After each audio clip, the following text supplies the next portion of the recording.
pastor também para estar aqui, para nós orarmos também pela palavra que vai ser ministrada nesse momento.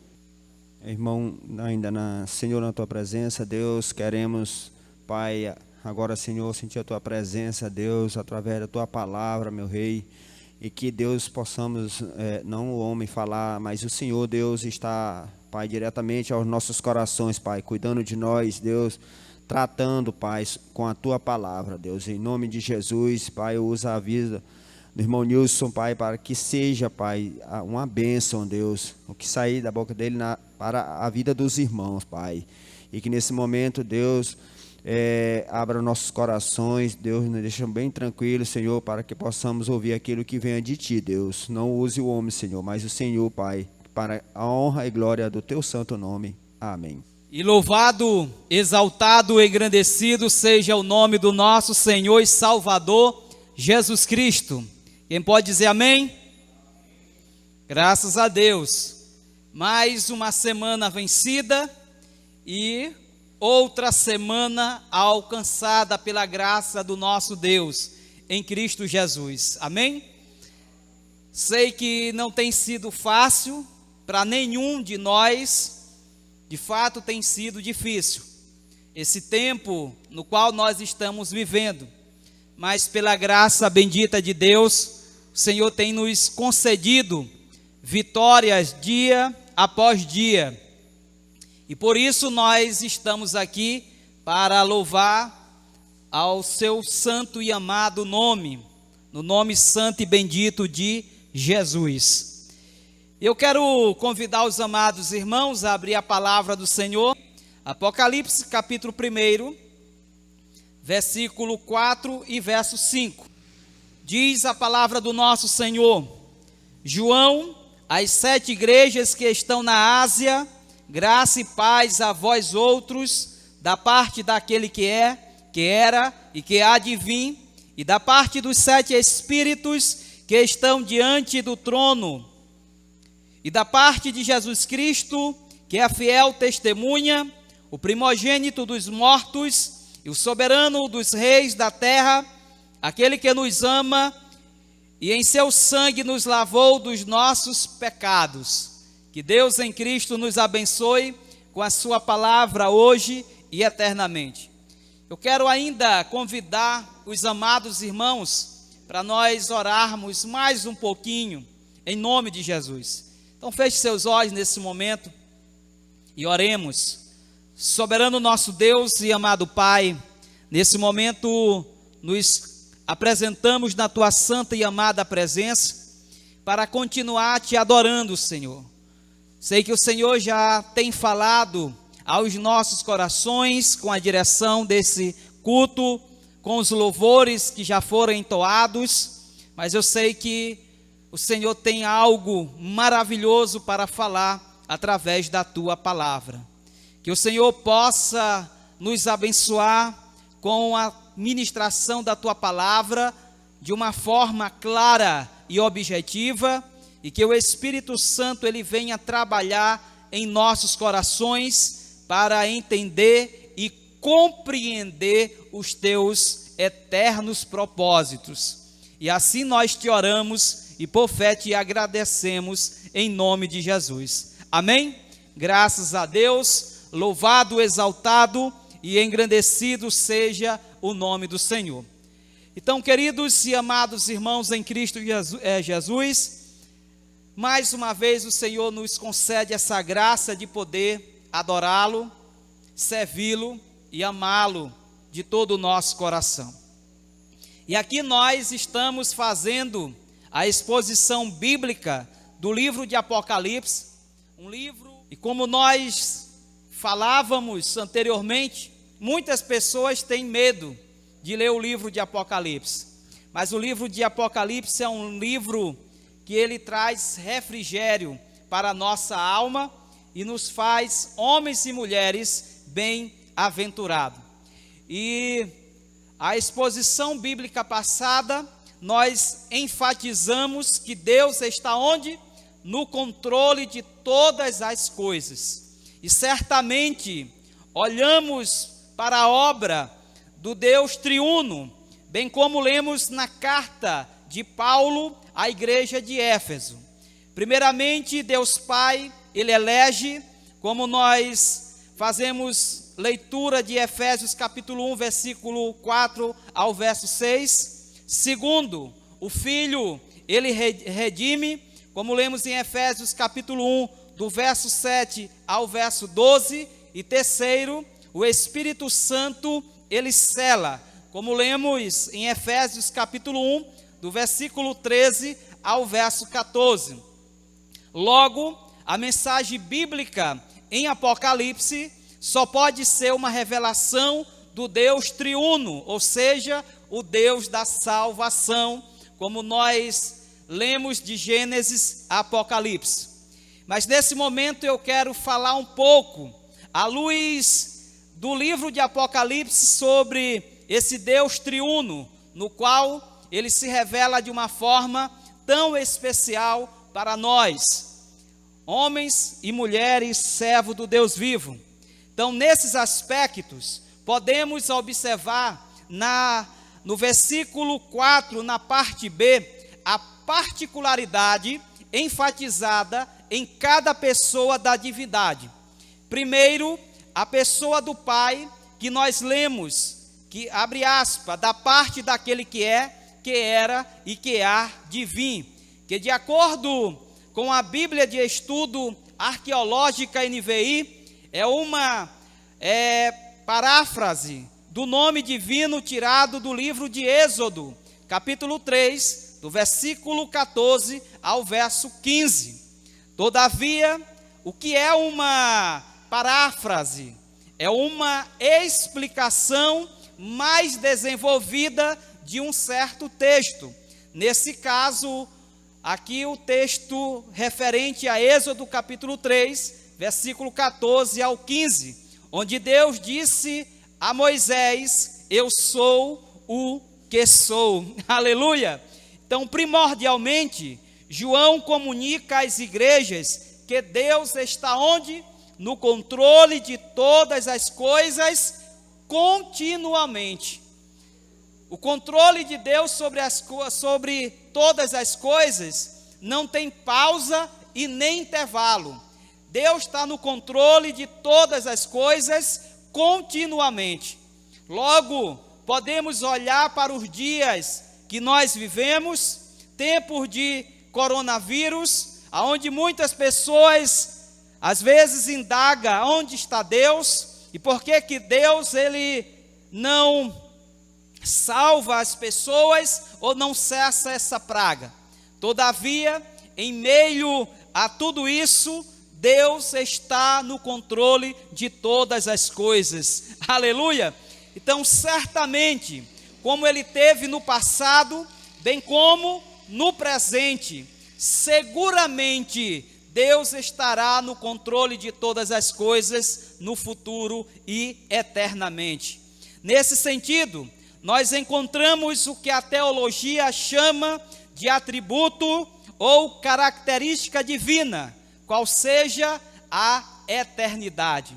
Então, quando nós lemos no versículo 4 do capítulo 1, na parte B, que fala sobre a parte daquele que é, que era e que há de vir, aqui é uma expressão para dizer que Deus é eterno.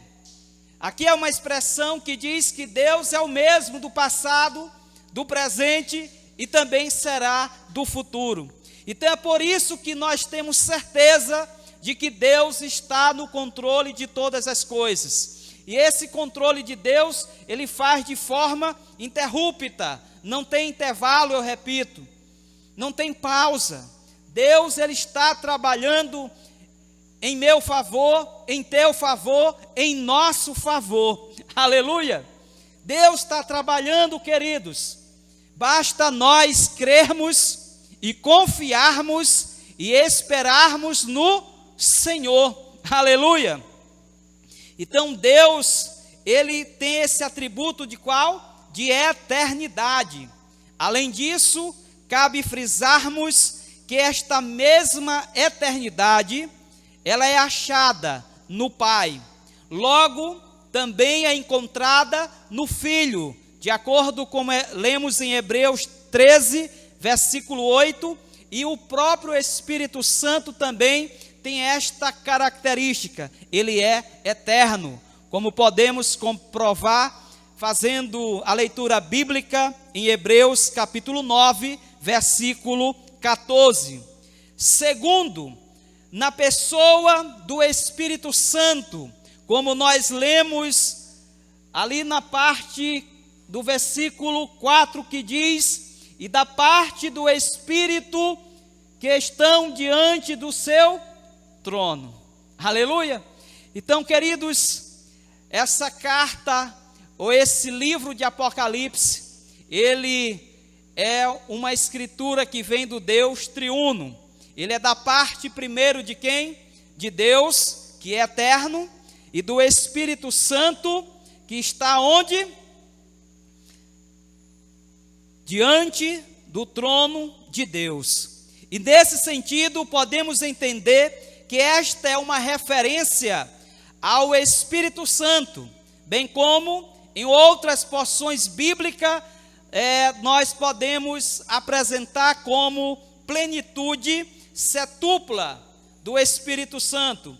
Por exemplo, no Antigo Testamento, lá no livro de Zacarias, é apresentado o Espírito Santo com essas 7 características. Zacarias capítulo 4, versículo 2 e verso 6. E no Novo Testamento, no próprio livro de Apocalipse, é apresentado o Espírito Santo com essa plenitude setupla.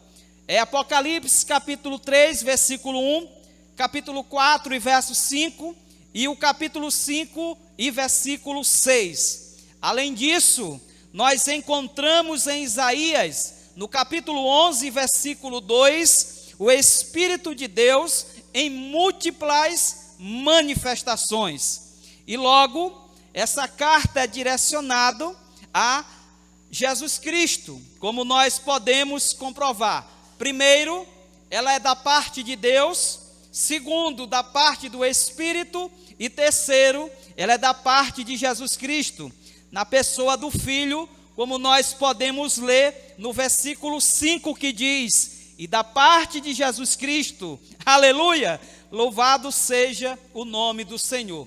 Portanto, em cada pessoa é atribuída uma característica.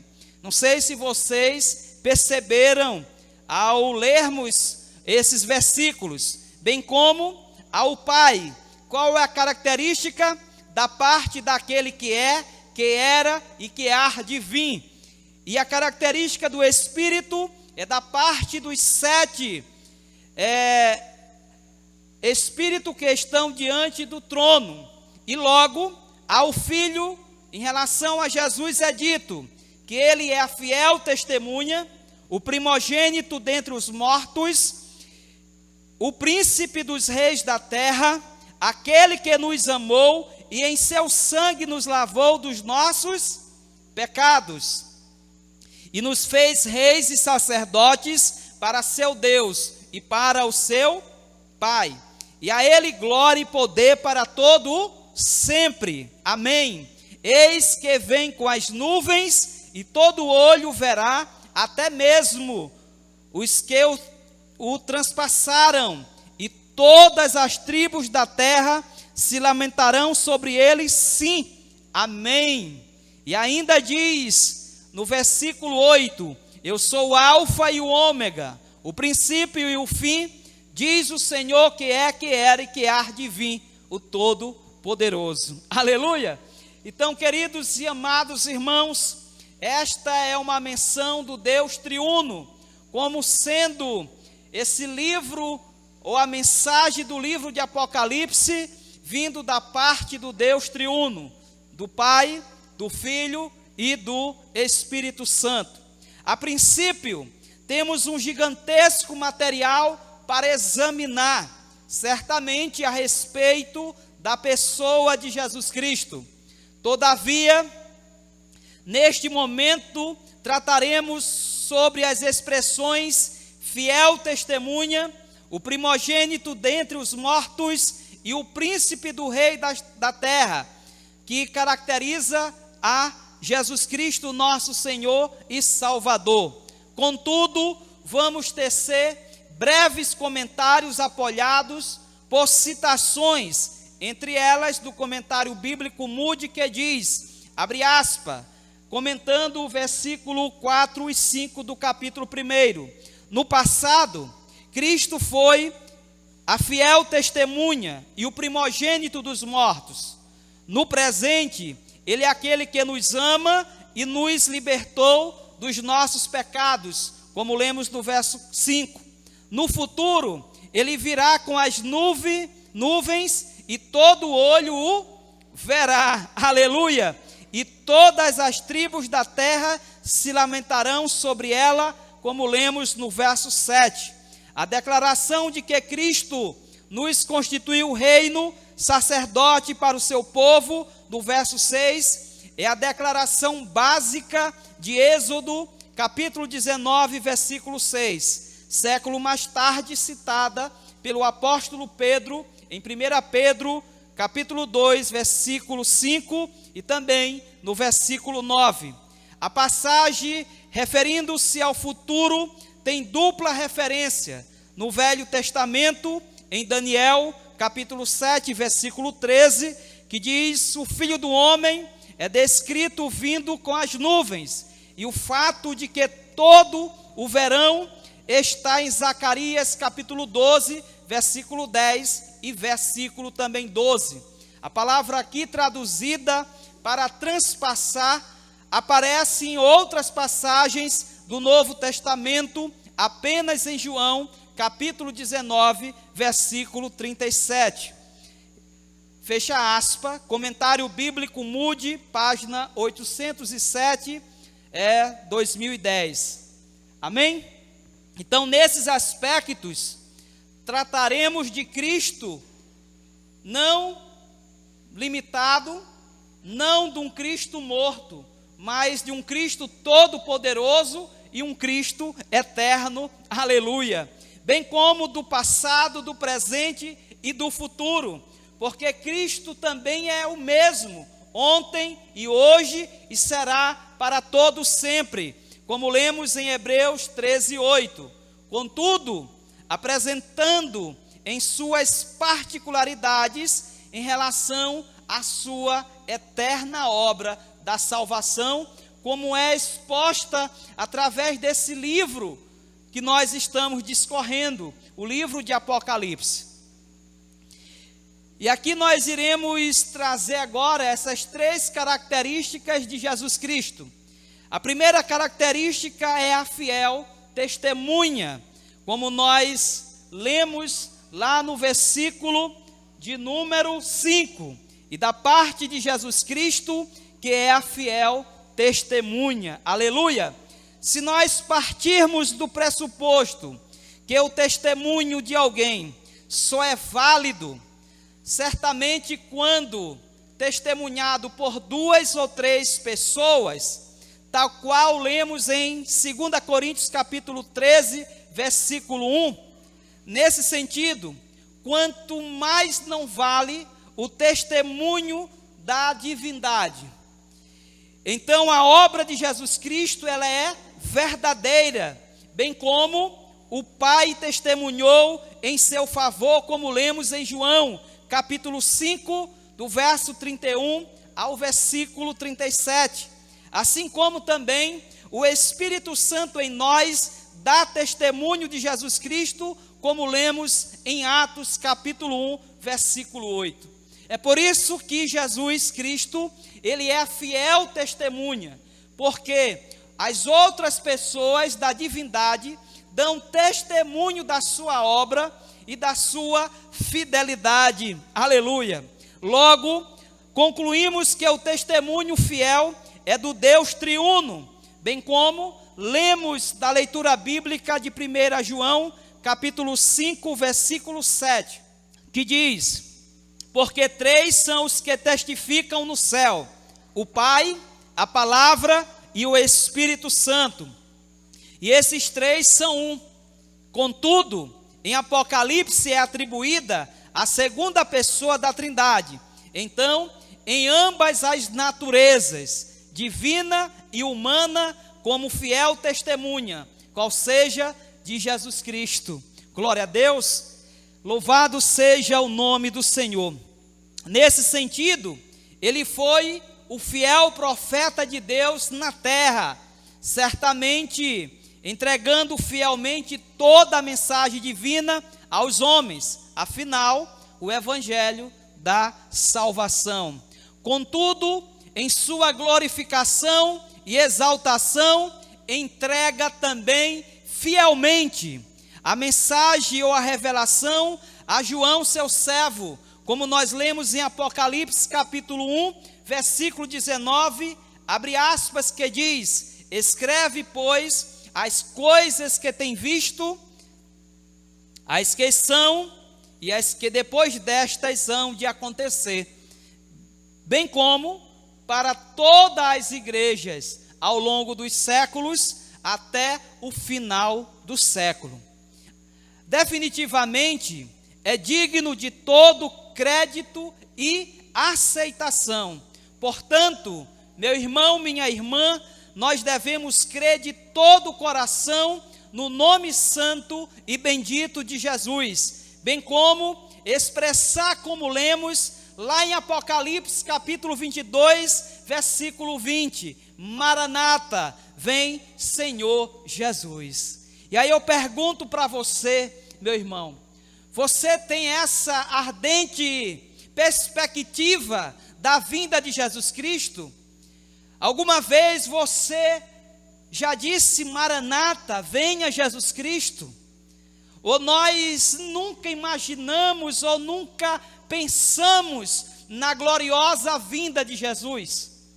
E eu pergunto para você, para mim, para nós temos consciência de que Jesus Cristo, ele vai voltar para buscar a sua igreja e para julgar a humanidade incrédula também?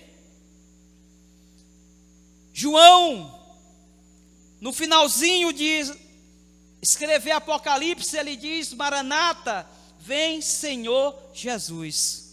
Quantos de nós desejamos a vinda de Cristo? Nós precisamos desejar, e não somente desejar, queridos, nós precisamos amar a vinda de Jesus Cristo. E eu pergunto para você, você ama a vinda de Jesus Cristo? Você que está aqui na igreja, você que está nos assistindo, você ama a vinda de Jesus Cristo? Se você ama, você precisa dizer: venha Senhor Jesus. Contudo, só podem expressar tal vontade certamente aqueles que amam a sua vinda, como indicada pelo apóstolo Paulo, lá em 2 Timóteo capítulo 4, verso 8, abre aspas, que diz: desde agora a coroa da justiça me está guardada, a qual o Senhor, justo juiz, me dará naquele dia, e não somente a mim, mas a todos os que amarem a sua vinda. Fecha aspas. Aleluia. Então a coroa da justiça, meu irmão, minha irmã, está reservada para aqueles que amam a segunda vinda de Jesus Cristo. Então nós precisamos amar. No entanto, vivemos num tempo de grandes preocupações, e a maioria dos homens dos dias de hoje só se preocupam no comer e no beber e no vestir. Não olham para a Escritura, não se preocupam para o que Cristo diz. Muitos querem Jesus Cristo como Senhor e como Salvador, mas não querem dar ouvidos ao que o Senhor e Salvador diz.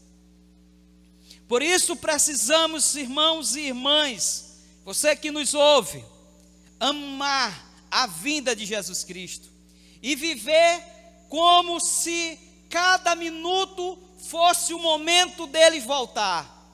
Por isso devemos viver uma vida de santidade, uma vida que agrada a Deus em Cristo Jesus. A segunda característica dada em relação a Cristo é que ele é chamado o primogênito dos mortos. Versículo 5, e da parte de Jesus Cristo, que é a fiel testemunha, o primogênito dos mortos. Como homem, Jesus Cristo sofreu, contudo, sem cometer pecado algum.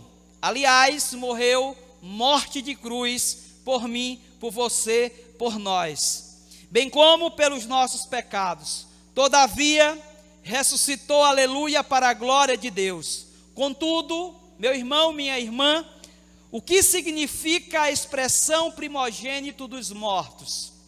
De acordo com o comentário de Word, Apocalipse, abre aspas, ele diz: a presente expressão reúne dois elementos fundamentais. Primeiro, ela revela o cumprimento à risca das palavras dos profetas e do próprio Jesus, que predisse com antecedência de séculos. No primeiro caso, há de alguns meses. No segundo episódio, até com minúcias em vários de seus elementos importantes, como podemos ler no Salmo 16, versículo 10, Atos dos Apóstolos, capítulo 13, versículo 34, entre outros. Segundo, ela deu a certeza e assegurou o testemunho apostólico. A ressurreição de Cristo foi e é realmente a suprema e majestosa história dos evangelhos e da humanidade. Fecha aspas. A expressão primogênito dos mortos certamente está intimamente ligada com a expressão fiel testemunha, bem como prova é um tríplice testemunhar. Primeiro, dos profetas, segundo, de Cristo e terceiro, dos próprios apóstolos. Ainda, de acordo com Hernandes Dias Lopes, ele diz, abre aspas, ele foi o primeiro a ressuscitar em glória. Ele está vivo para sempre, aleluia. Ele é o primogênito, porque ele é o primeiro da fila.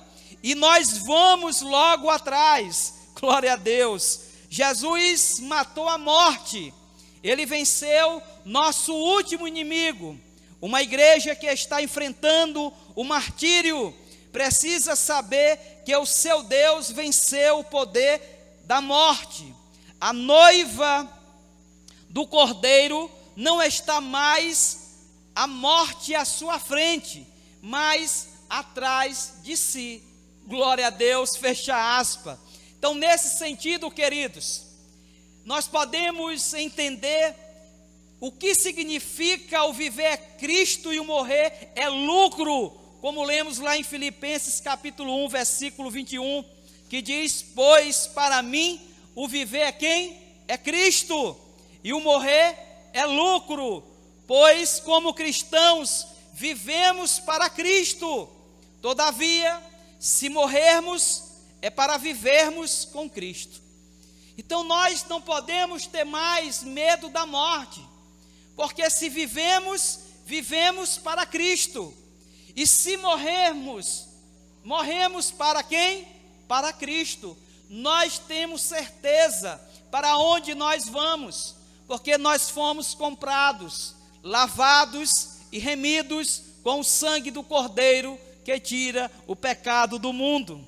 Amém? A terceira característica aqui falada sobre Jesus Cristo é que ele é chamado de soberano dos reis da terra, ou príncipe, ainda no versículo 5. E da parte de Jesus Cristo, que primeiro é a fiel testemunha, o primogênito dos mortos e o soberano dos reis da terra. Louvado seja o nome do Senhor.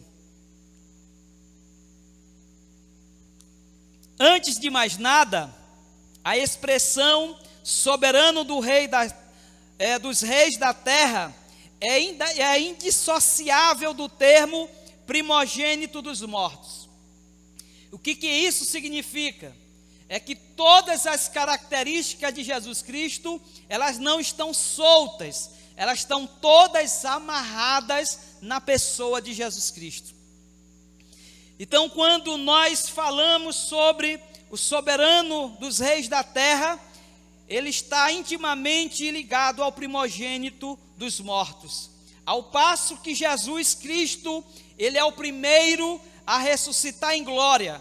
Certamente é o primeiro em excelência, sublimidade e superioridade. Bem como lemos em Salmos 89, versículo 27, que diz, abre aspas, também o farei meu primogênito, mais elevado do que os reis da terra. Fecha aspas. Além disso, Jesus, ele é o Rei dos reis e Senhor dos senhores, como lemos em Apocalipse, capítulo 19, versículo 16. Nesses aspectos, eu ainda cito o pastor Hernandes Dias Lopes, que diz, a igreja precisa ver Jesus como o presidente dos presidentes, diante de quem todos os poderosos vão se dobrar.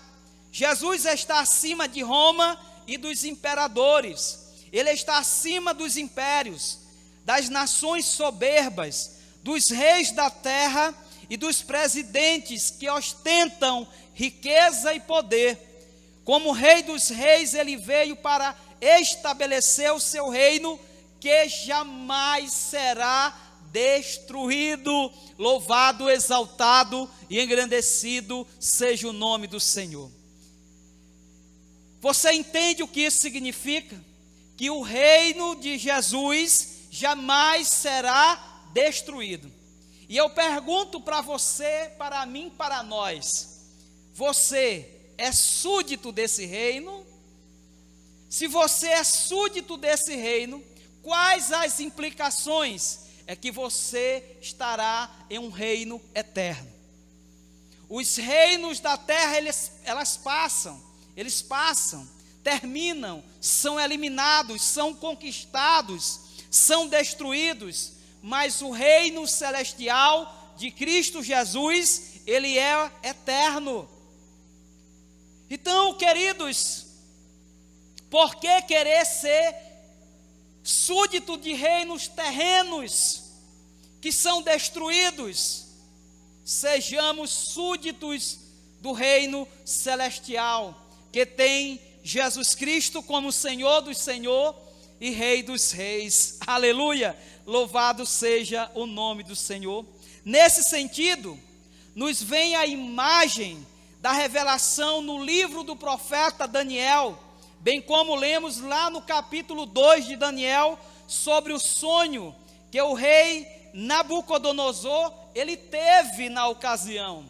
Certamente a visão era de uma grande estátua, e aí eu chamo você para fechar os seus olhos e imaginar uma grande estátua, uma grande imagem construída, para que você entenda o contexto no qual nós estamos falando.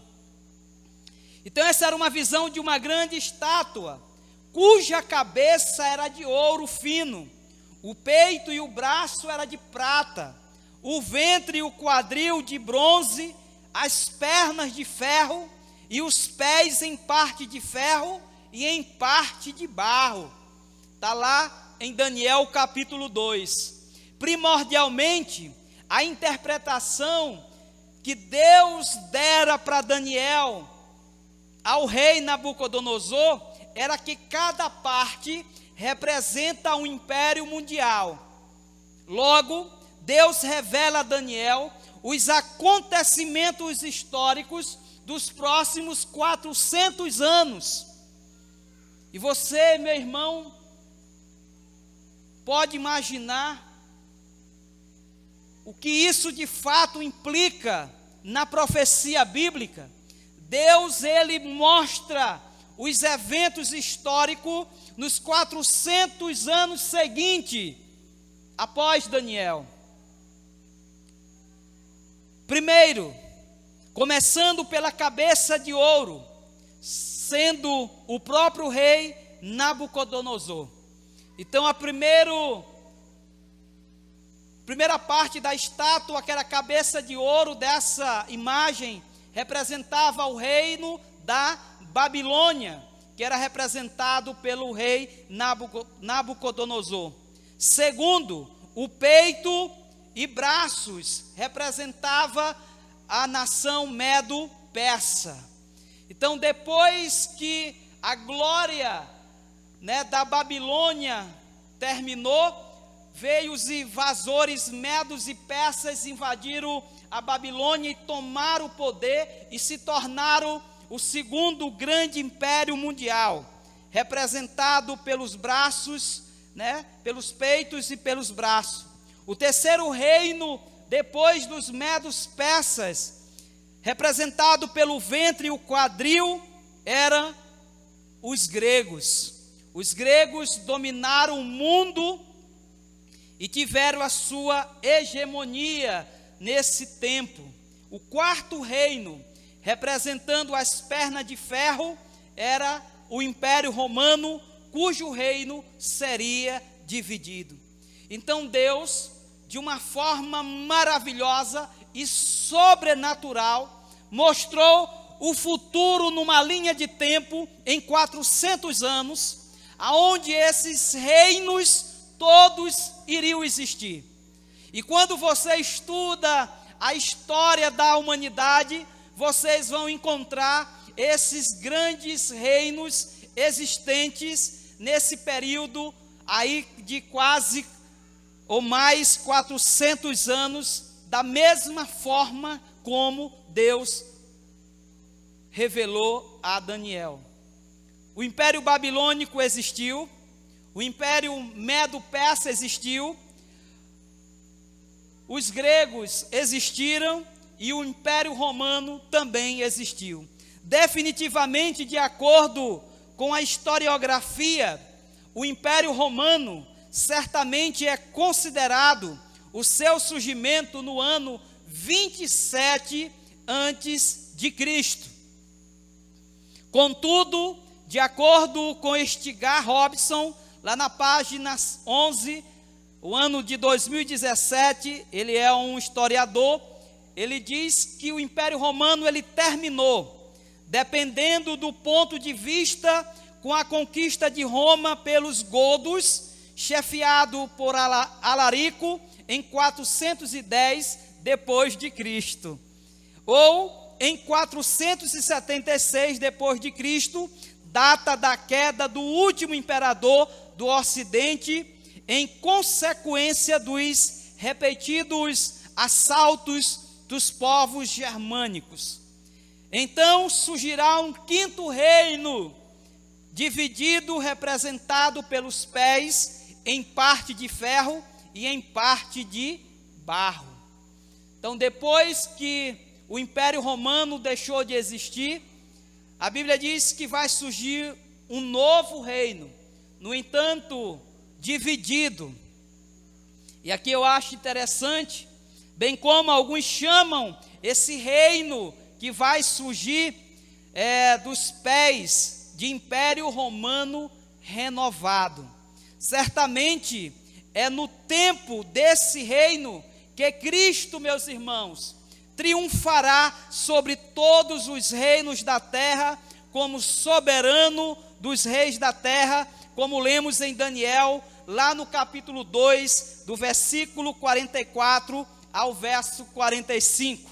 Amém? Então, queridos, é no tempo desse reino, é que Cristo irá destruir todos os poderes terrenos e do mal, e o seu reino será eterno. Então veja, faça as contas comigo. Quando foi que o Império Romano ele deixou de existir? Mais ou menos 410 ou 476 depois de Cristo. Foi o último império, o grande último império mundial existente que dominou o mundo inteiro. E desse grande império A Bíblia diz lá em Daniel que ele será restaurado, mas ele será restaurado dividido em 10 reinos. De lá para cá, queridos, será se esses reinos, eles não existem? Claro que sim, esses reinos, eles já existem. E nós estamos, andando em rumo à concretização profética daquilo que Daniel diz. Quando Jesus Cristo se levantará e esmagará todos esses reinos. E aí, o seu reino será eterno. O seu reino será para sempre. E ele vai destruir todos os soberanos dessa terra, todos os reis, todos os reinos, e vai apenas existir o reino dos céus, aonde ele irá governar como Rei dos reis e Senhor dos senhores. Aleluia! Então, para nós concluirmos, quero fazer as considerações finais daquilo que nós aprendemos hoje. Aprendemos que o Deus triuno, ele é o autor bíblico de Apocalipse, certamente atribuído também ao apóstolo João, bem como mencionado cada pessoa com uma característica. Primeiro, ao Pai, caracterizado como eternidade, da parte daquele que é, que era e que há de vir. Segundo, ao Espírito Santo, que é descrito como, e da parte dos 7 Espíritos que estão diante do seu trono. E terceiro, ao Filho, ao qual nós caracterizamos 3 aspectos: aquele que é fiel testemunha, o primogênito dentre os mortos e o príncipe dos reis da terra. Em seguida, olhamos para o profeta Daniel, certamente dando ênfase a Jesus como príncipe dos reis da terra, bem como podemos visualizar 400 anos de história descortinada no tempo de Daniel por Deus. Afinal, tratamos também sobre os reinos que se levantariam, logo, babilônico, medo-persa, grego, romanos e, como se diz, a Roma renovada na divisão desses reinos. Em contrapartida, Deus levantará um reino, aleluia, certamente sem fim, que esmagará todos os reinos da terra. Então, todos os reinos da terra conhecerão o soberano dos reis da terra, bem como Jesus Cristo de Nazaré. Então, governará eternamente pelos séculos dos séculos. Amém. Afinal, como aqueles que o receberam como Senhor e Salvador. Logo, concluímos que já estamos no tempo destes reinos. Consequentemente, Jesus voltará a qualquer momento. Primeiro, para derrotar todos os reinos terrenos. E segundo, para reinar com a igreja eternamente. Quem pode dizer amém? Graças a Deus. Então, queridos, Deus está no controle de todas as coisas. A história, ela é uma testemunha viva dos fatos e dos acontecimentos mundiais. Nós precisamos olhar para esses acontecimentos, irmãos, e olhar para aquilo que a Bíblia nos diz, e termos convicta certeza de que Deus está no controle de todas as coisas. Eu não sei se vocês têm percebido, mas a ênfase que nós temos dado, desde quando começamos a expor o livro de Apocalipse, é que Deus está no controle de todas as coisas. O livro de Apocalipse tem muitos temas, mas eu acredito que o principal tema do livro de Apocalipse é que Deus está no controle de todas as coisas. Porque quando nós pensamos que a maldade está operando, que os malvados estão no poder, vem Deus e pimba, destrói toda a maldade, todo o governo do mundo. Então, queridos, não invista em governo terrenos, invista no governo celestial, porque esse é que vai subsistir eternamente. Amém? Então feche seus olhos nesse momento e vamos concluir orando, agradecendo a Deus. Senhor nosso Deus e amado Pai, nós te louvamos, te exaltamos e engrandecemos o teu santo e amado nome.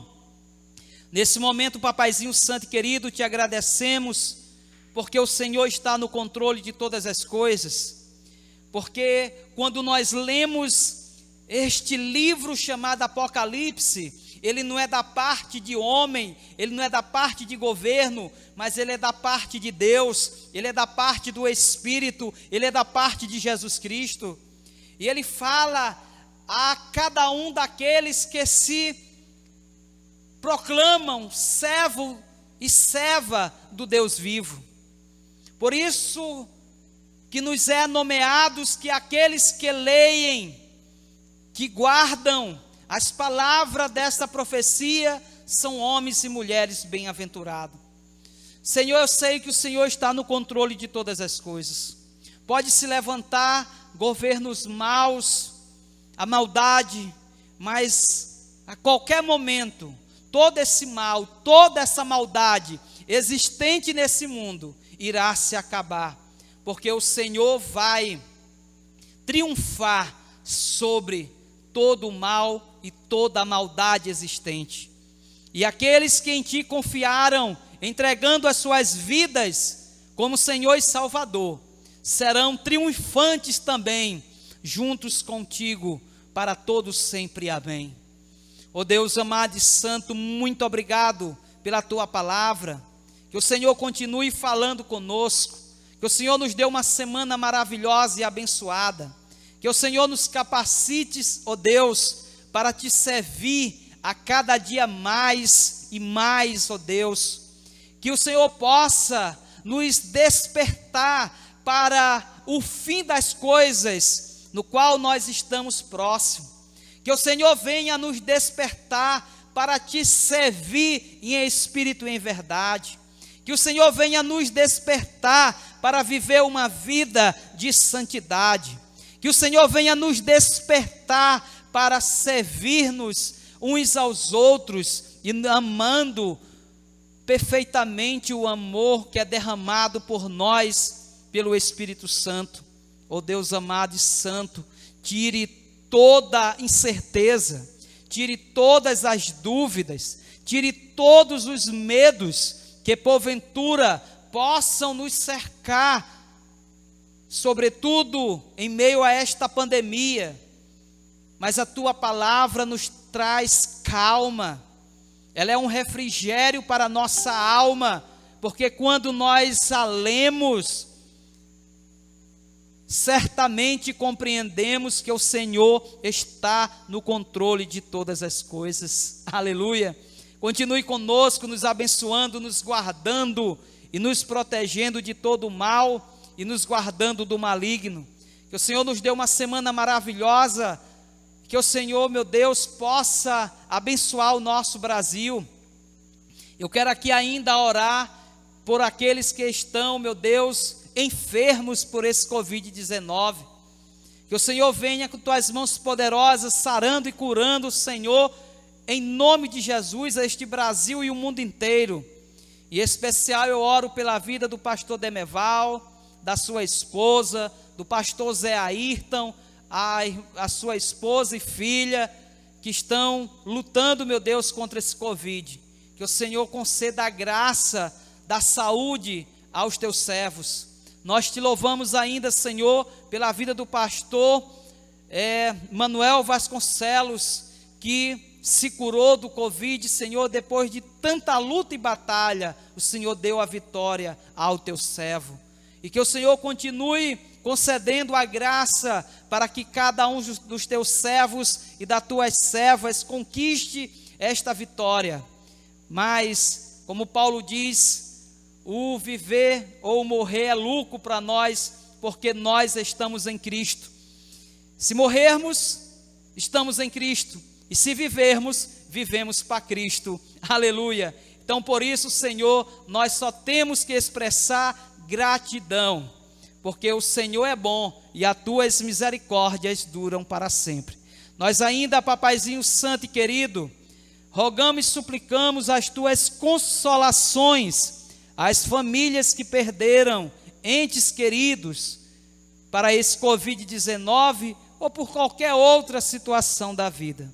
Que o teu Espírito Santo possa consolar a estas famílias enlutadas, em nome de Jesus.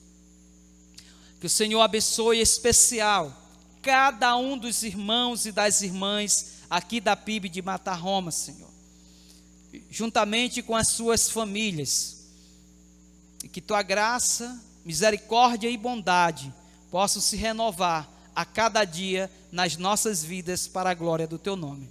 Assim eu te oro, Papaizinho Santo e querido, e por fé te agradeço em nome de Jesus. Quem pode dizer amém?